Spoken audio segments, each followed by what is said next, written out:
¿Qué tal amigos? Nuevamente les saluda y hermano en Cristo eh, Antonio García Hernández. En este su canal Estudiando el Verbo. Qué bueno que nos acompañen en esta hora, en este nuevo trimestre, el cuarto del año 2022. Vamos a iniciar una nueva lección de escuela sabática. Así que les invito para que con la ayuda de Dios nos acompañen y puedan compartir estas lecciones que son de grande bendición para nuestra vida cristiana. Sin duda se trata no solamente del estudio de una lección, sino se trata también de permitirle al Espíritu Santo que nos vaya transformando, ¿sí? La fe viene por el oír y el oír por la palabra de Dios, dice la Biblia, el libro de libros, ¿verdad? Y el título de la lección de escuela sabática para este trimestre se titula El estado de los muertos, ¿sí? Así que antes de iniciar este repaso, quiero invitarles como siempre a que tengamos una palabra de oración. ¿Me acompañan? Oremos. Bendito sea nuestro Padre que estás en los cielos, te alabamos y te glorificamos, Padre eterno, porque solamente tú lo mereces. Y te agradecemos, oh Señor, en esta hora, porque nos das tu permiso, porque nos das ese privilegio de abrir tu palabra, Señor. Porque queremos, oh Padre eterno, que perdone nuestros pecados, pero también queremos agradecerte por todo lo que haces por nosotros. Gracias, Padre eterno, habilítanos con poder en esta hora para poder compartir esta lección de escuela sabática, porque en Cristo Jesús te lo suplicamos humildemente. Amén. El estado de los muertos. Este es el título general de la lección de escuela sabática para este cuarto trimestre del año 2022. Sin lugar a dudas, este estudio es de gran importancia para su servidor y para todos y cada uno de nuestros futuros y presentes suscriptores a este canal, ya que este estudio tiene como principal objetivo conocer una de nuestras principales doctrinas y enseñanzas como pueblo remanente de Dios. Este tema de estudio forma parte del gran conflicto de los siglos entre Jesucristo nuestro Salvador y el gran engañador. Génesis capítulo 3. Esta enseñanza bíblica es de gran importancia, pues desenmascara al padre de la mentira y a quien éste ha investido con gran poder y autoridad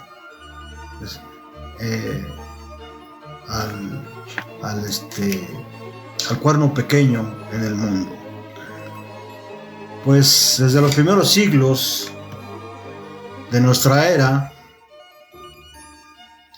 ha dado de beber el vino de su fornicación al mundo. Apocalipsis 17:2. Es decir, ha embriagado al mundo con falsas doctrinas, por lo cual esta tierra se transformó de un mundo de felicidad, amor y perfección en un mundo de dolor, odio y maldad.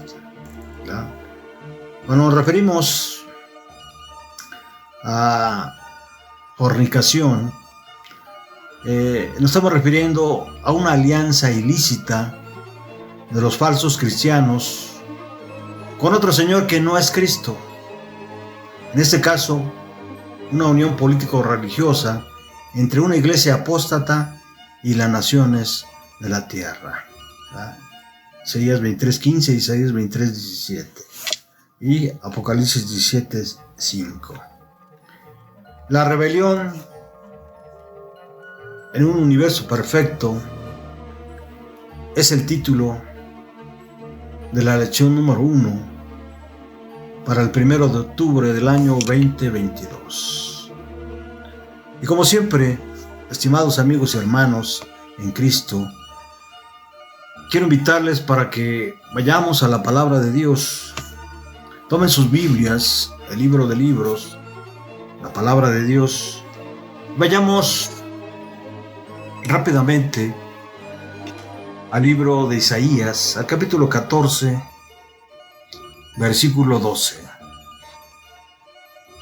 Miren lo que dice la palabra de Dios. ¿Cómo caíste del cielo, lucero de la mañana? ¿Cómo caíste por tierra, tú que derrotabas a las naciones? Este es el punto central de la lección de esta hora. En la historia de la humanidad ha habido grandes rebeliones motivadas por la tiranía de los opresores. Las personas nos rebelamos contra las injusticias. Sin embargo, en un gobierno perfecto, donde todos gozan de libertad y bienestar y son regidos por unas leyes perfectas y justas, ¿puede haber alguien que tiene motivos para rebelarse? Inexplicablemente sí. Eso es lo que ocurrió cuando Lucifer decidió rebelarse contra Dios. Y en esta lección, estimados amigos y hermanos en Cristo, vamos a ver 3 puntos importantes en las que vamos a descubrir el amor de Dios, el libre albedrío que nos dio Dios a todos los seres humanos. Número 2, los motivos para rebelarse.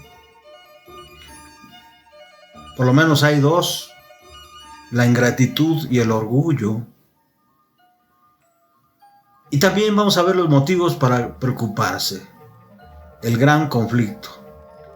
¿Verdad? Vayamos entonces al primer punto.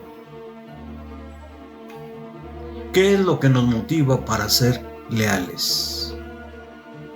Sin duda, uno de los motivos que nos ayuda para ser leales es el amor de Dios.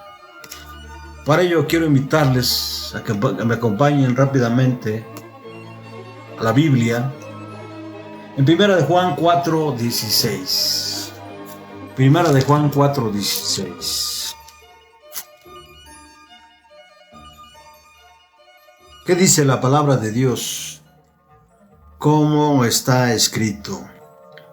Y nosotros hemos conocido y creído el amor que Dios tiene para con nosotros. Dios es amor, y el que permanece en amor permanece en Dios y Dios en él.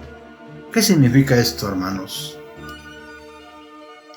El amor, para ser un verdadero amor, sin duda debe expresarse.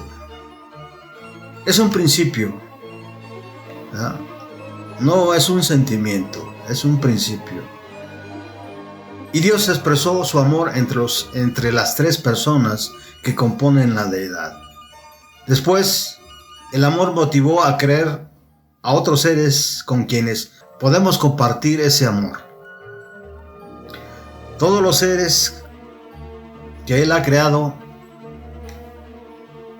hemos sido dotados por Dios con la capacidad de amar y de prodigar amor. ¿Ya? En un principio, Dios creó al hombre y a la mujer bueno y en gran manera, ¿ya?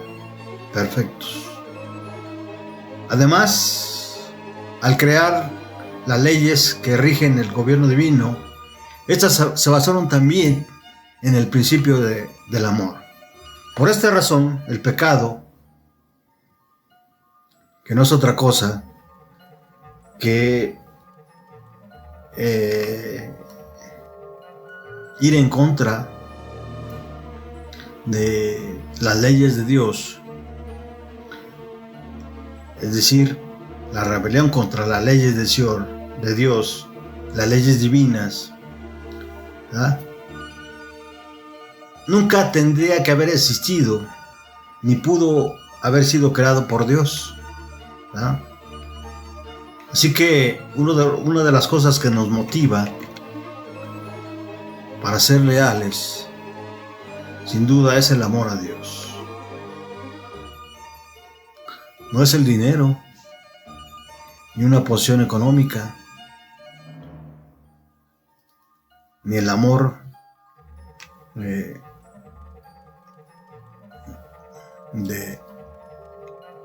a un amigo. Es el amor de Dios, ¿verdad? Pero también hay otro motivo, el libre albedrío que nos dio Dios. Para ello, nuevamente quiero invitarles a que me acompañen a la Biblia. Tomen sus Biblias, allí en la primera carta del apóstol Juan, capítulo 4, versículo 11. Amados, si Dios nos ha amado así, nosotros también debemos amarnos unos a otros. ¿Qué significa esto? ¿Qué significa amarnos unos a otros? Dios creó todo el universo como un ambiente perfecto y armonioso para que sus criaturas crecieran en amor y sabiduría. Además de la capacidad de amar, desde sus primeras criaturas, los ángeles, hasta las últimas son la humanidad, es decir, la mujer y el hombre, fueron dotados de algo inherente al amor: la libertad. Nadie está obligado a amar. Esta libertad implica un riesgo.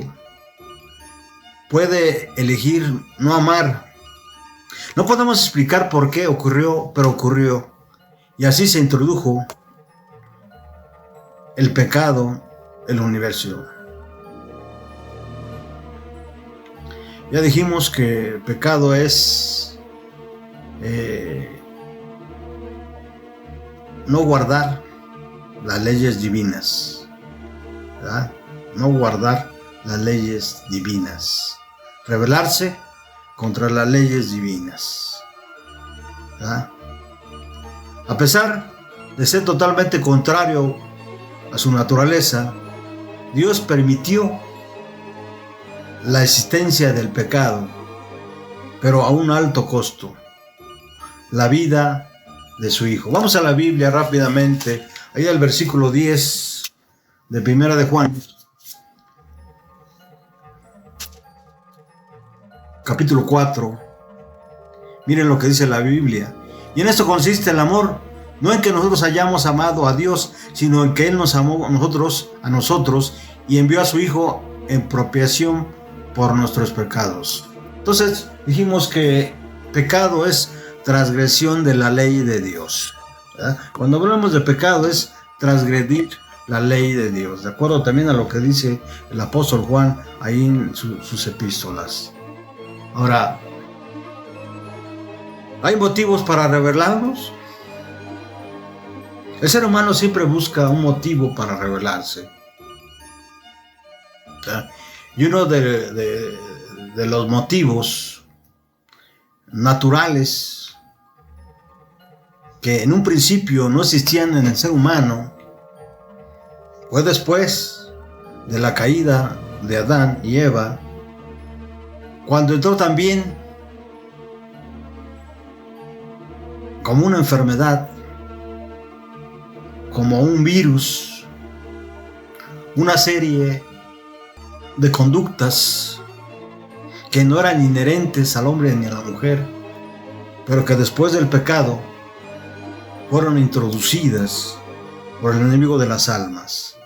Y esa es la ingratitud. Quiero que me acompañen, por favor, al libro del profeta Ezequiel, el capítulo 28, versículo 15. Desde el día que fuiste creado y hasta el día en que se halló maldad en ti, eras perfecto en todos tus caminos. Hubo una criatura que, a pesar de haber sido creada perfecto, hermosa y con muchos talentos, se rebeló contra Dios. Se rebeló contra Dios. ¿verdad? Y estos versículos que estamos leyendo, como el versículo de memoria y este de Ezequiel 28:15, son versículos que el enemigo de las almas no quiere que tú conozcas, ¿verdad?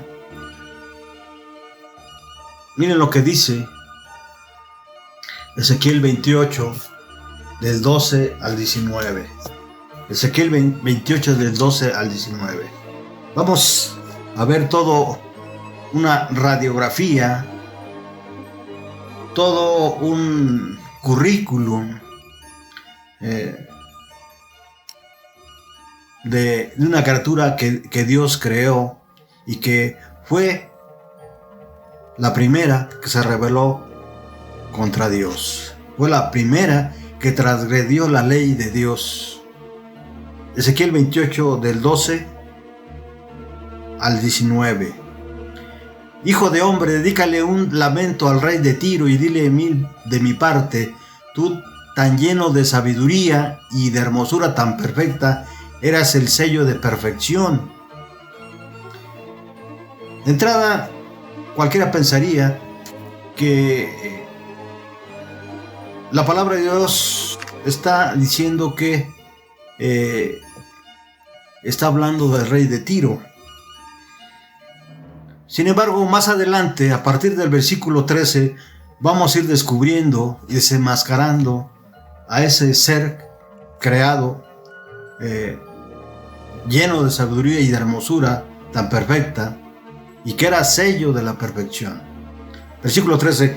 Estuviste en el Edén, en el huerto de Dios. Tus vestiduras estaban adornadas con toda clase de piedras preciosas: carolina, topacio, jaspe, crisolito, berilio, unice, zafiro, carbunelo, esmeralda y oro. Todo estaba cuidadosamente preparado para ti en el día de tu creación. A ti, querubín grande y protector, yo te puse en el santo monte de Dios y allí estuviste.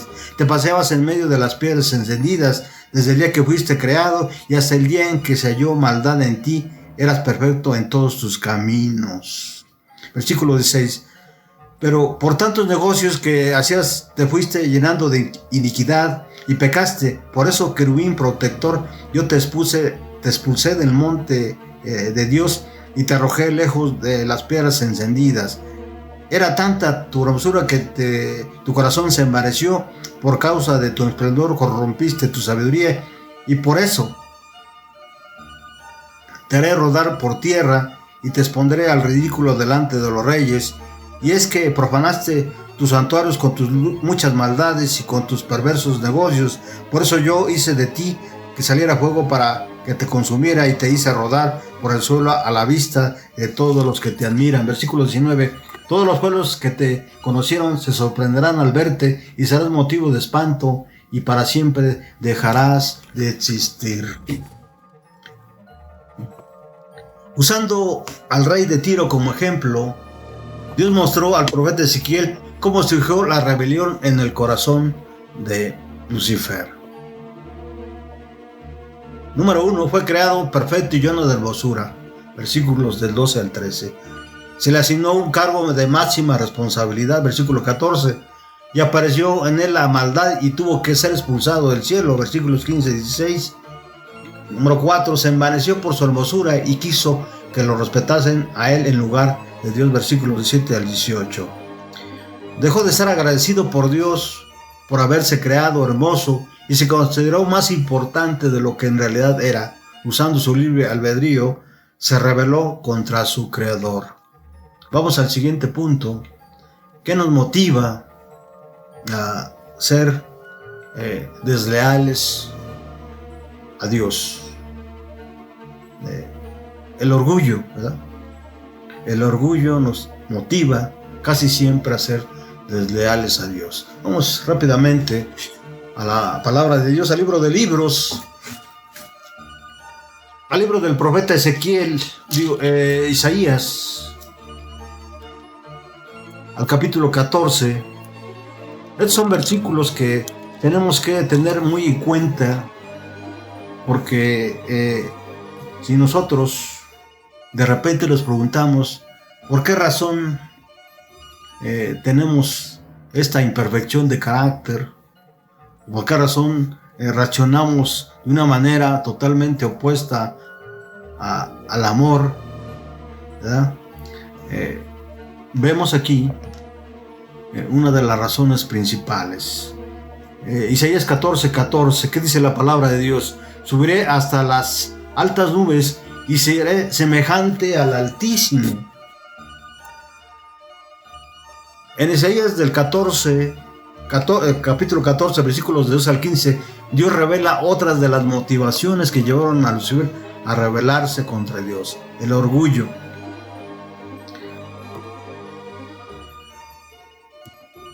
Pero si nosotros analizamos con un poquito más de profundidad, ¿verdad?, no era tanto el orgullo lo que motivó a rebelarse contra Dios a Lucifer, sino sus aspiraciones, ¿verdad? Dice: sobre las alturas de las nubes subiré y seré semejante al Altísimo. Él quería ser su propio Dios, ¿verdad? Y como Dios quería que le adorasen, ¿verdad? Quería tener su propio trono, ¿verdad? Quería tener su propia simiente. Y a muchos personajes de la Biblia les sucedió esto. Y uno de esos personajes también fue Nabucodonosor y Belsasar, ¿eh? Como ejemplo, reyes de Babilonia, símbolos del orgullo, ¿verdad? Para poder cumplir los sueños que surgieron en su imaginación, Lucifer necesitaba conseguir sus propios adoradores. Para conseguirlo, y no dudó en acusar a Dios de lo que él mismo era: orgulloso, egoísta y muchas cosas más. Estos son los misterios del origen del mal en el universo. ¿Y por qué son misterios? Porque Dios creó no solamente al ser humano y todas las cosas de esta tierra, bueno y en gran manera, de acuerdo a lo que dice Génesis capítulo 1, sino también a los ángeles, ¿verdad? Por eso es un misterio del por qué se reveló. Y la única respuesta que encontramos es que, como ya leímos, el libre albedrío lo podemos usar para glorificar a Dios, para ser agradecidos con Dios, o también para vanagloriarnos y para ir por caminos separados de Dios. Por eso el pecado es transgresión de la ley de Dios. Ahora, motivos para preocuparse. Uno de los motivos que tenemos que tomar en cuenta en nuestros días es que debemos estar conscientes que hay un gran conflicto, ¿verdad? Hay un gran conflicto. Quiero invitarles para que vayamos nuevamente a la palabra de Dios, al libro de Apocalipsis capítulo 12, versículo 12. Vamos al último libro de la Biblia, al capítulo 12, versículo 12.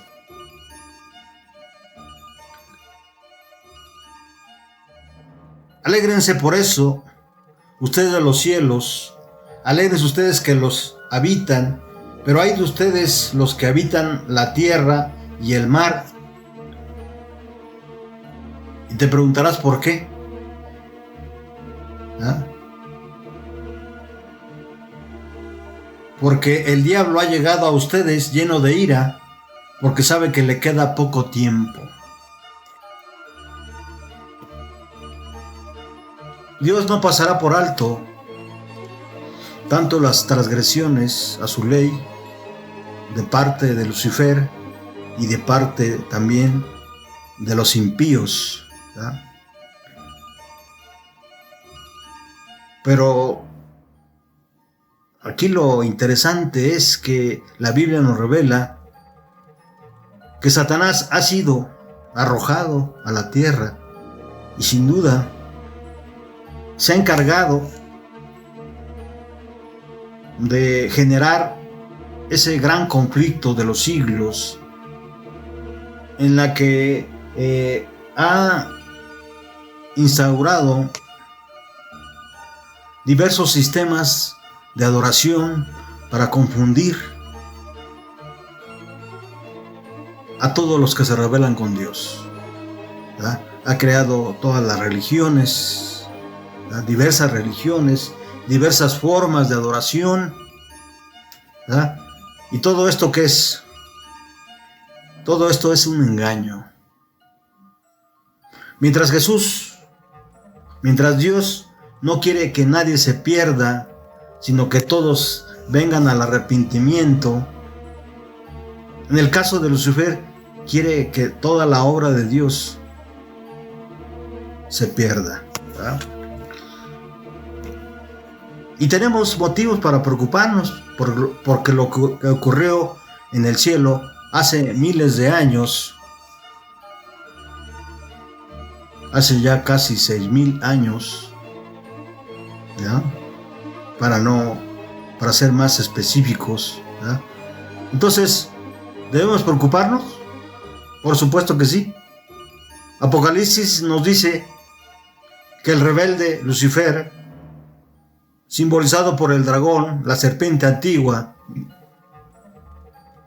con la cola arrastró la tercera parte de las estrellas del cielo y los arrojó a la tierra. Es decir, fueron arrojados, de acuerdo a Apocalipsis 12:4, Satanás y sus ángeles. Vayamos a la palabra de Dios. Dice, con la cola arrastró a la tercera parte de las estrellas del cielo y las arrojó sobre la tierra. Luego el dragón se colocó frente a la mujer que iba a dar luz para devorar a su hijo en cuanto naciera, ¿verdad? Y en el versículo 7, ¿verdad? Después hubo una batalla en el cielo. Miguel y sus ángeles lucharon contra el dragón, y el dragón y sus ángeles también lucharon, pero no pudieron vencer, y ya no hubo lugar para ellos en el cielo. ¿Dónde está Satanás ahorita? Aquí en la tierra. ¿Qué está haciendo Satanás? Está pervirtiendo, está engañando a todos los que no están escritos todavía en el libro de la vida, ¿verdad? El conflicto que había comenzado en el cielo se extendió a la tierra. Satanás atacó reiteradamente al pueblo de Dios, simbolizado por la mujer. Recuerden que ya hemos dicho que una mujer en profecía es la iglesia, Apocalipsis 12:1, para evitar la llegada del arcángel Miguel a esta tierra, Apocalipsis 2 y 4, ¿verdad? Ya Satanás fue arrojado del cielo, ya no hubo más, ¿verdad? Jesús obtuvo la victoria. Su muerte y resurrección supusieron la derrota de Satanás, Apocalipsis 12:5 y 7 al 11. Pero la guerra aún no ha terminado, ¿verdad? ¿Por qué? Porque Satanás anda enfurecido, ¿verdad? Y en el versículo 17 nos dice que se llenó de ira contra la mujer y se fue a luchar contra el resto de sus descendientes, es decir, contra los que obedecen los mandamientos de Dios y tienen el testimonio de Jesucristo. ¿Por qué con ellos? Porque ellos honran y glorifican a Dios y guardan su ley, guardan sus mandamientos. De los demás no se preocupa, porque ya los tiene en su mano. Ahora, ¿cuál es el propósito de Jesús con su vida? con su obra, con su ascensión, con su resurrección y ascensión, y con lo que está haciendo ahorita en el trono celestial. Juan 3:16 dice: porque de tal manera amó Dios al mundo, que ha dado a su Hijo unigénito, para que todo aquel que crea en Él no se pierda, mas tenga vida eterna. Esta es la invitación que hace Dios en medio del gran conflicto de los siglos a todo el mundo. Él es paciente, ¿sí? Aunque muchos tienen por retardada la venida del Señor a salvarnos, ¿verdad? Es paciente con muchos de nosotros, porque no quiere que nadie se pierda, mas que todos vengan al arrepentimiento, ¿verdad? Termino como siempre con una cita del Espíritu y Profecía en el libro Deseado a todas las gentes, página 13, de Elena G. de White. Desde el principio Dios y Cristo sabían de la apostasía de Satanás y de la caída del hombre seducido por el apóstata. Dios no ordenó que el pecado existiese, sino que previó su existencia e hizo provisión para hacer frente a la terrible emergencia. Tan grande fue su amor por el mundo que se comprometió a dar a su hijo unigénito, Juan 3:16, para que todo aquel que en él cree no se pierda, mas tenga vida eterna. Hemos llegado al final de esta lección y quiero agradecer a cada uno de ustedes por su compañía, por su presencia y por su tiempo. Ojalá y esta lección nos ayude a meditar, ¿sí?, en el amor de Dios, pero también en su justicia. Hasta pronto y que Dios les bendiga. Reciban un abrazo de su hermano Antonio García, y como siempre queremos suplicarles y rogarles que compartan esta lección y nos regalen un like para que más gente pueda recibir también las bendiciones de parte de Dios. Hasta pronto.